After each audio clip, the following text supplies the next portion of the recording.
join me.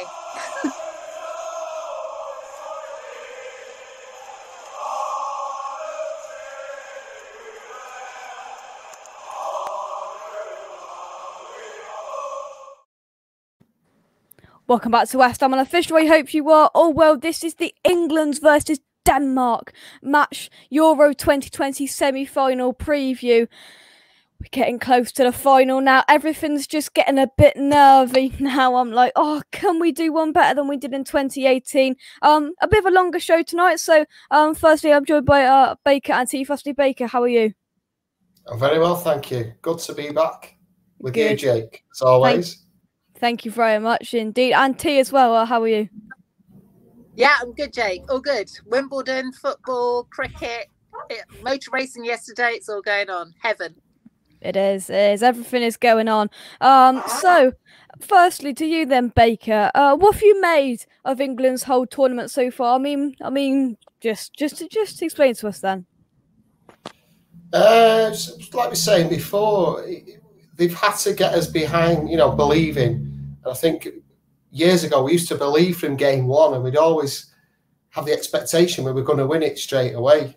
And like over the last few years, it's the other way around now. We don't believe. They have to play well, and then we start to believe. And I think we're at that point now.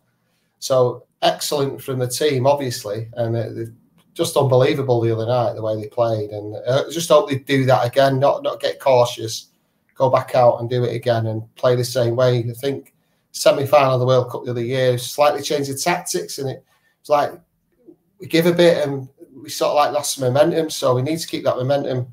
Same game, go for it. Let's go for it. We're at home, 60,000 fans. Excellent. They've all played well, haven't they? You can't pick one out and say they've had a bad game. Yeah, I think it's been professional, collected, calm, all of it together so far in this tournament. T, what have you made of England so far? I think they've been inspirational as representing our country in the way that they've conducted themselves, both on and off the pitch. I think that Gareth has got them focused on the supreme athletes that they are, and there's no egos and of yesteryear. Any one of them can come up and speak a really good game. They all, as a whole squad, and that's the beauty of it. You don't think, oh, so-and-so's out tonight, oh, that's a shame, because the whole squad can come in, they can readjust their shape.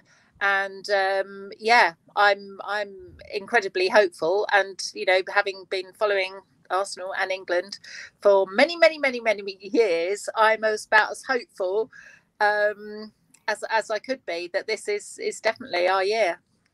Yeah, for sure. Oh, I think it as well. Just to touch on Arsenal then, Bukayo Saka's jumped on the unicorn. He has literally jumped onto the scene and he took his chance. Unfortunately, he's got a little bit of a knock, but we're hoping he's going to be back for this game on Wednesday. But he really, really did take his chance for the 2 games he played here. Yeah, he did. And, he's an example of a young man coming through. Okay, I'm an Arsenal fan, but, I'm very proud and supportive of all the young men coming through. Whichever team they play for, they conduct themselves well. There's no rivalry within the England squad that I can sense. They have all come together as a unit, irrespective of their club sides, and are supporting each other, and I think that's the only way you can go forward and win. He's just part of the squad, as is, I could go through all the team, but I cannot single anyone out because I think everyone is playing their part, and it's just a joy, isn't it? Yeah, it is, and we have been saying it for years, Baker, but future Man United winger Jadon Sancho came on the scene, Baker, in our last game. What did you make of him? And it looks like it's a matter of days, not years, away from him signing for United now. Yeah, hopefully we'll get that one across the line. It'll be a big coup for United, that being a junior at City. So we'll be they got us back on Carlos Tevez a few years ago, so we'll wind him up on this one. Yeah, but playing for England the other night, he come in and he he did what he said on the tin, didn't he? He come and he played well. He few good touches, running off the ball. His energy was massive. Great team performance, and he fitted in. He fit, like you say, Saka.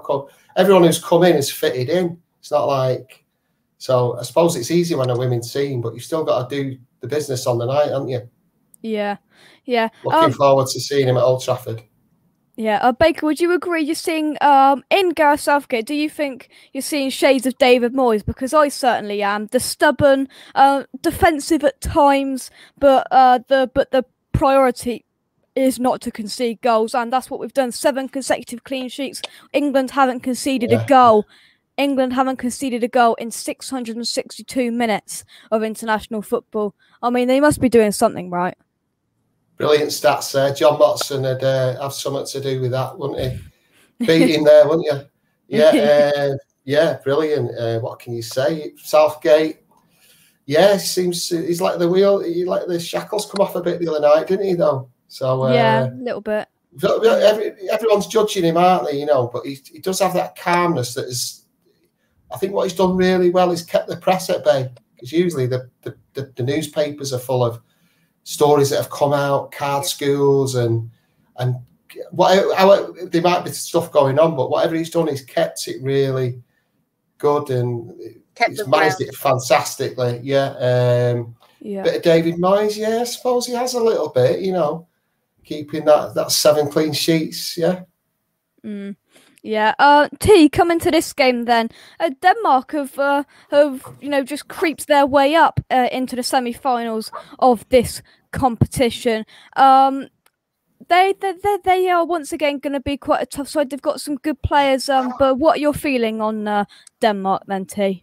Okay, well, as you know, I'm married to a saint for my sins.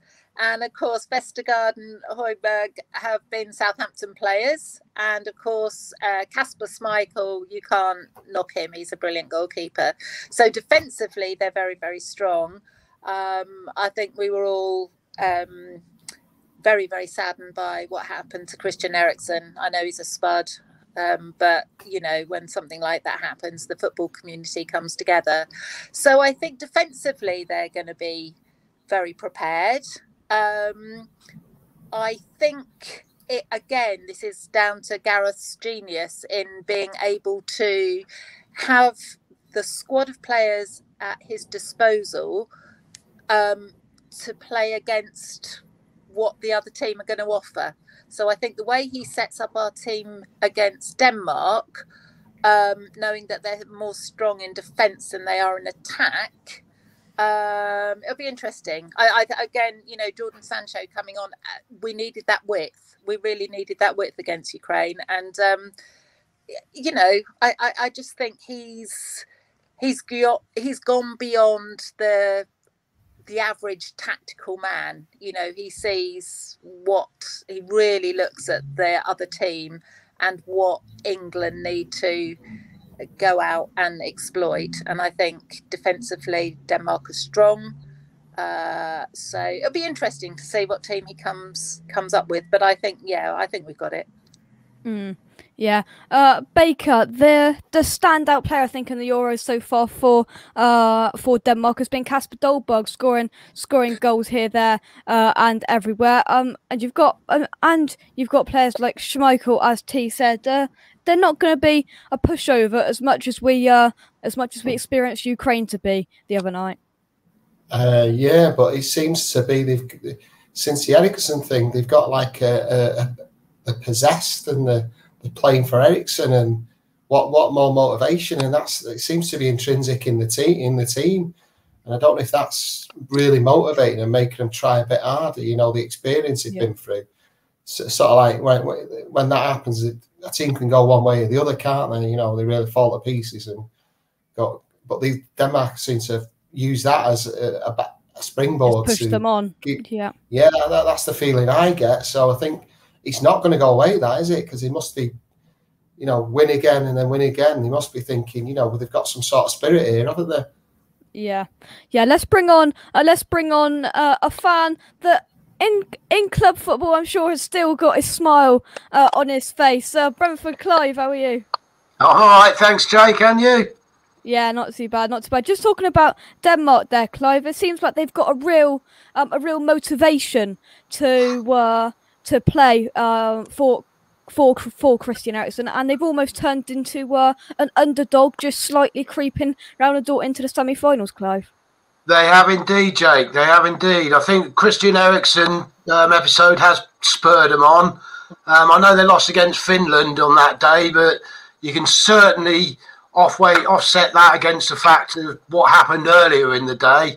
They are getting better and better, and you'll be too young to know about it or remember it anyway. But I'm getting feelings of 1992 coming on, and Denmark in '92. Denmark didn't even qualify for the Euros.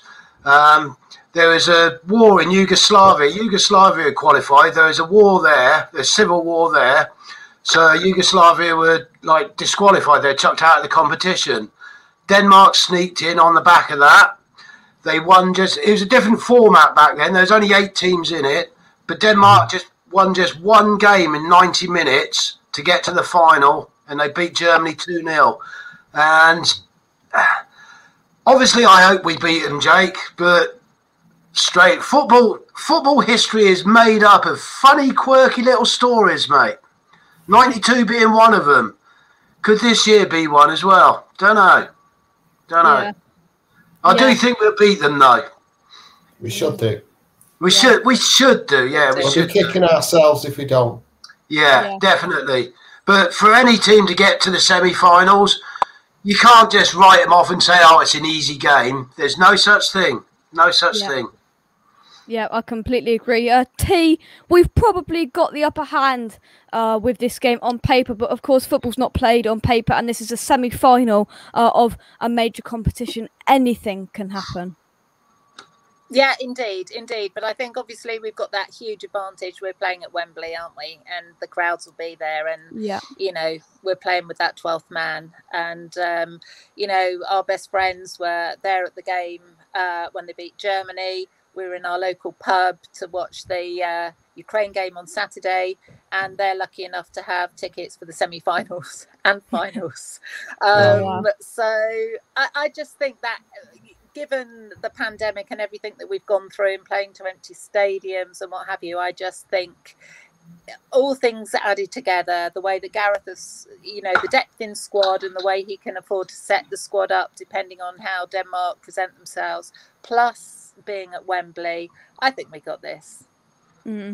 Yeah, I think we could, but anything can happen, and it's going to be an exciting game. Let's hope that we can keep the clean sheet. Let's hope we can keep the clean sheet thing on board. I want Matthias Jensen to score a goal for Denmark, mate. Oh. He'll then become the first ever Brentford player to score in a major tournament.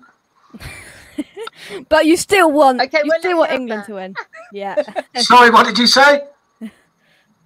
What did you... So we'll let you have that one. But yeah, obviously, Jake. Yeah, of course I want us to win. So Baker, I was going to ask you a question. I completely forgot what I was going to ask you. So there's 2 questions left. A, your prediction, and B, is football coming home? I think we'll win 2-0.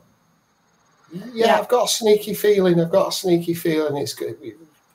It's like anything, isn't it? You get to the final, it's who plays better on the team. Like, I was in Poland to see United get beat, and on paper we should have hammered them, but it's just the way it is. City did the same with Chelsea, and they were too cocky. So keep level head for the fight. Hopefully get through and then get to the final. Keep a level head. We've got a very good chance, and just keep cool. I think we can do it. Yeah, and the same to you then, T. Your prediction, and is football coming home? Oh, football's definitely coming home. What a tune! Love it.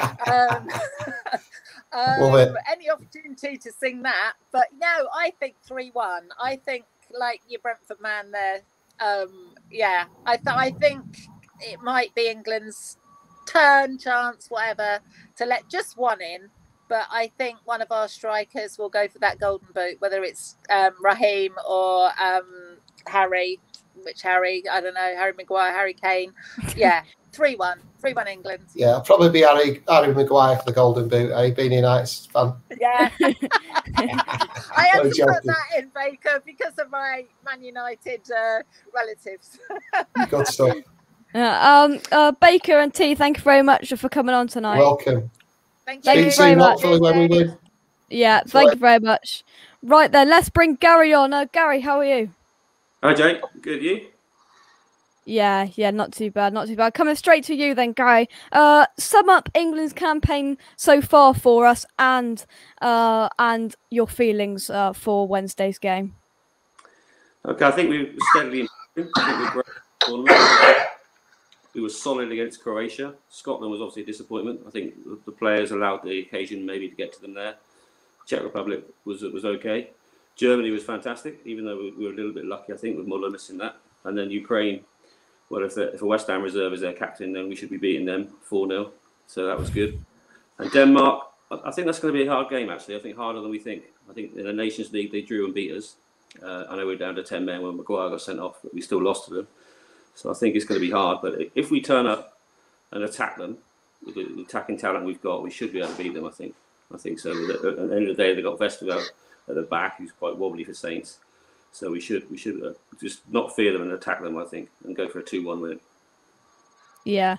To you then, Clive. Talk to us about your Brentford man in the Denmark squad. What can we expect from him? Because of course you watch him week in, week out. Well, we got two of them: Christian Norgard, who's defensive midfielder, and Matthias Jensen, who's attacking midfielder. Both have played 5 games, but both have only come on as subs. I think half hour each is the maximum they've played. But can't remember who the game was. They won 3-0, and Jensen put in a sublime cross, brilliant vision, perfect cross, and set up their second or third goal. I don't remember which one, mate. Yeah. Both of them are regular first team regulars at Brentford. They're both starting to knock up the appearances for Finland as well. And so Jensen, he's going to be lighting up the Premier League. I think, mate. He's getting better and better. Wow. But I don't think they'll both start. I don't think either of them will start tomorrow night. But going from the last 5 games, they will both get on. Yeah, we will see the Denmark international, of course, on Wednesday and in the Premier League next season. Right, let's bring on our final guest for the last part of the show, James from TTM Sports. James, how are you? Yeah, very well, thank you. How are you doing? You all right? Yeah, not too bad. Straight over to you then, James. Sum up England's campaign so far and your thoughts for England v Denmark. Up until the final group game, slow. Since the Germany game, fantastic. It's a game of 2 halves, really, this tournament. I was worried after the Scotland game. I don't even think we should have been able to land a glove on us. They're so inferior, it's laughable.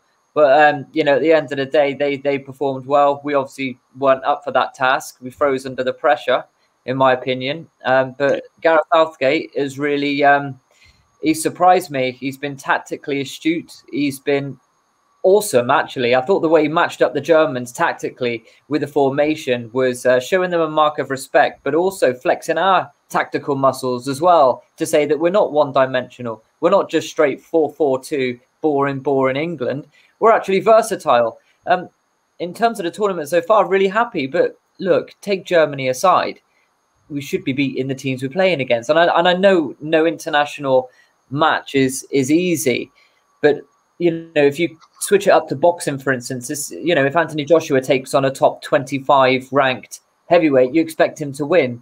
If he takes on a top 10 heavyweight, you would expect him to win. When he fights one of the champions and gets a win, it's a good win. You look at it, you put that into football terms. When we're playing Scotland, Czech Republic, Ukraine, we're expected to win, and they've done their job well. Usually England teams, from when I've been growing up, World Cup '98 was my first experience, and I've always saw us struggle against the smaller nations, the teams that were expected to win, and we don't. But this crop of players seem to buck the trend and do what Italy do what Spain do what France do what Brazil do what Germany normally do. So actually, I'm really happy. Look, tomorrow's not Wednesday's not a given. It's not a given, but you would expect us to win, and I think that's fair to say. Yeah, fair point. Gary, then we've got so many attacking options, haven't we, to go with? I mean, we don't know whether Saka's going to be back. He bursted onto the scene a couple of games ago. You've got Phil Foden, you've got Sancho, you've got Sterling, you've got Rashford, you've got all of these players. But if it were you, who are you going for on that side? Saka, if he's fit, or Sancho? Firstly, Matt, I can't believe 98 was your first experience. You're so young. I've had many, many years of suffering before 98, I'm afraid. Well, I remember 96 vaguely. I knew it was on, but I didn't understand it, shall we say. I would go for Sancho myself. I thought he had an excellent game against Ukraine. I thought he was really good. I must admit, I haven't seen much of him before the tournament. I don't watch much German football, but I thought he was excellent, so I would keep him in the team. Grealish would be my wild card because I think he just makes things happen when he comes on, so I like him a lot. So Sancho and Grealish, and we're talking about Phil Foden not getting in the team. I mean, it's incredible the strength we've got up front. Rashford's not in the team, as you say, Jake. We've got a really, really, really strong team. I worry if Kane got injured because I don't think Calvert-Lewin's really at that level. So I don't know what we'll do there. But wide players, superb. I mean, our bench against Ukraine got to be the strongest bench in the tournament by far. We've got so many good players going forward. So I think, I hope if we are struggling, Gareth just puts the power on because somebody will get through out of all those talented players. Yeah. Chloe, some people say a starting 11 doesn't win you a tournament, a squad does, and we have not half got a squad. I mean, let's say in these next two games, if we get past Denmark or we're in a sort of a sticky situation against Denmark, we go 1-0 down or whatever, Gareth Southgate can pull off talent upon talent upon talent off the bench to try and change the game. I mean, if they're not on the pitch, you've got Saka, Sancho, Grealish, Rashford. That's just off the top of your head. I do feel if we do go 1-0 down, I won't feel threatened because of the amount of quality we've got sitting on the bench ready to enlighten the game. Yeah, totally agree with you there, mate. Totally agree with you. We could well go 1-0 down because I think the Danes are going to. The Danes have got no option but to go for us straight away, because if they don't, we'll just start to control the game and we'll just control it right from the start. So the Danes have to go at us. I wouldn't be at all surprised if they do go 1-0 up. They're no pushover for sure. But as you quite rightly say, we've got the talent in the starting 11 and we've got the talent on the bench as well. I was having a Facebook conversation with Sean Lewis the other day. And the team that we've got is great. But they're nice. I can remember the early 2000s and 2004 tournament for sure. The team that we had was absolutely brilliant, far more better, individually, far better than what we've got now. But they were individuals, and a team is... Individuals don't make a team. Do you get what I'm saying? Yeah. And also with that team of the early 2000s, we didn't have that strength in depth. We had mediocre players on the bench. But now, when you get the likes of Phil Foden and Grealish not getting starting places, that just tells you just how strong we really are. Yeah. I completely agree. To Denmark then, and Gary, to you first. One key player, I just reeled some off you. You've got Kasper Dolberg, you've got Vestergaard, as we discussed. You've got Schmeichel. They've got some pretty decent players, but one key player for Denmark going into Wednesday's game then. I like the look at Dolberg. I must admit, I think he looks a good striker. So I think he could give Maguire and Stones a tough time. I'd be interested whether Gareth plays a 3 or a 4 at the back. I'm not really sure what he'll do. He'll definitely keep Walker in because of his pace, and he gets us out of trouble. I think Maguire's been excellent since he's come back in. I really do. I think he's been superb, and Stones has been very solid as well. So it'll be very interesting. But I do like Dolberg. I think if he gets a chance, he'll take it. I think he's their key player in my view. Yeah, and Luke Shaw in there as well. I thought he had a superb game against Ukraine. Yes. Two assists on the board. One of his best games in England shot, I think. Same question to you then, James. Denmark. What are you feeling for their key player that's going to cause us problems on Wednesday? I think they've got good players throughout. Thomas Delaney in the holding role's done a great job for Dortmund. Christensen at Chelsea's been great. The lad they brought in place of Eriksen, I can't remember his name. That's the and believe it or not, that's the key bloody player. I can't remember who he is, but it's not. And the lad from Brentford as well, Jensen. He's really class on the ball. They've got good players throughout. It's not a gimme for England.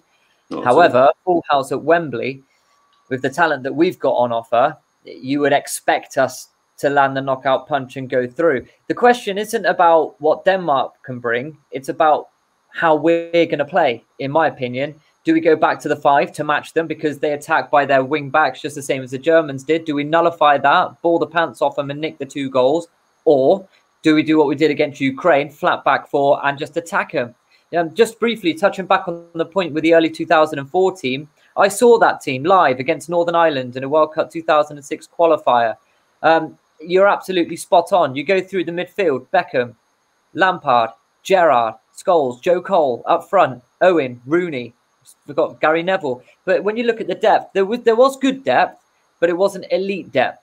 Ledley King, Michael Carrick, there was depth, but it wasn't, like you say, the depth that we've got now. The point I'm trying to make is that 2006 team were elite individual players, like elite individual players. I think the point that we're saying as England fans, we've probably got a lot of players that will be elite, but at the moment, they're in the bracket below, but we've got tons of them. We've got loads of them. And that's what will frighten Denmark. A lot of people hyping us up saying, yeah, this is a given, it's done and dusted. Anybody who has followed England, like the gentleman on the screen, far longer than I have, and they'll attribute to this, don't ever get carried away, stay calm, and just stay calm. And even after the Maguire goal went in, yeah, I had a little celebration, then I had a look for VAR, and then when it was given, it was okay, cool. The only time I really relaxed is when it went 4-0. That's the only time I've really relaxed in the whole tournament, and maybe the last minute against Germany. So, it's the life and times of being an England fan. It's just like supporting Liverpool. Nobody likes you. You do it the hard way. But when you win, boy, is it great. Yeah.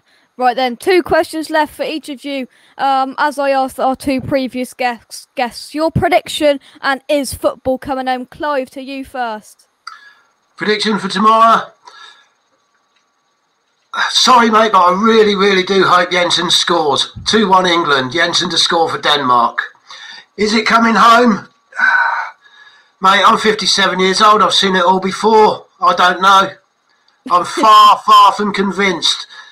The Italians, they're going to be the ones to beat, mate. They'll be the ones to beat. Everyone we've played so far, including Denmark on Wednesday, we'll be expected to beat them. Don't think we can say the same against Italy, assuming they get through. So, sorry, mate, I'm going to sit on the fence on, is it coming home? And Gary, to you. I also said 2-1 earlier, so I'll stick to that. I think it's going to be a tighter game than people give credit for. I think Denmark are a good side. They won't be in the semi-finals if they weren't a good side. That's what we've got to realise. But I think we've got home advantage. I think, is it 60,000 there? I think. Yeah. Yep. That's going to make a hell of a difference. So I thought the fans against Germany were absolutely superb. I mean, just listening through the television, it was so loud. It must have been amazing to be there. So I think that's going to give us an advantage. Is it coming home? Like the gentleman at the top right, I've seen it so many times before. But I think this time could be different because I look at the rest of the teams left, and it's not like we've got France left, who I think were very unfortunate to get out. I worry if we had France to play. But I look at Italy and I think, okay, they've lost that centre midfielder who's their best player. He's injured now. I can't remember his name now. Spizanola, is that the one? Yeah, the guy that got injured and he's out for the rest of the tournament. Yeah. Spain have got the Morata up front, and they haven't got the depth they used to have. I think they're obviously traditionally very hard countries, but I do think we have the best squad, that's in my opinion. And if we get the tactics right, I think we can do it. So I'm quite optimistic, but as a gentleman at top corner, I've seen many, many times before, unfortunately. And finally to you then, James, your prediction. I think we get through. I don't want to give a score prediction because every time I give one, it's wrong. It's superstition for you, but I'm with the gentleman on the screen. And probably with about 85% of genuine, real football fans, it's cautious optimism. We're not going to sit here and say, yeah, we're going to be doing it. But if we don't go through, be very, very disappointed. I will say that. But think back to 2010, Greg Dyke, FA chairman at the time, just after we got beat 4-1 in Bloemfontein in South Africa to Germany, come out and said, we are going to put into place a plan for the next 10 years to win the World Cup in Qatar 2022. Okay, it's 11 years later. But I always said at the beginning of this tournament, it's about building on that 2018 successful tournament where we overachieved a little bit, to be fair. I think the World Cup's our tournament. That's the one. That's the one. But for here, I expect us to get through against Denmark. I think it'll be tight, but don't be surprised if they collapse late on. You know, look at their games. They were flagging late, just like Ukraine were as well. And the fitness, in fact, we've got no fitness issues. But yeah, Saka, give or take, but who'd you put in? Another 4 players just as good as him, you know? You've got no one on a booking now. It's all been eradicated. Morale's high. We're at home, 60,000 fans. You know, if you could build a scenario to get to a final, this would be it. I think we get to the final. I don't want to give any prediction on whether it's coming home or not, because I think every England fan now knows how to play the game. That's all I'm going to say. I'm not saying nothing. Look, if we get through, we'll address it then. You asked me Sunday morning with the bright sunshine at 11 o'clock in the morning. Yeah, I might concede. But at the moment, it's a case of let's just get to the final. Nothing ahead of that. Let's just get to the final. There we go. Thank you very much for watching. Drop a like on the video. Subscribe to West Ham Unofficial if you are new around here. I'll put James's channel in the description down below. Go over there and subscribe. James, Gary and Clive, thank you very much, as always, for coming on. Cheers, Jake. Thank you very much. I'll see you very, very soon.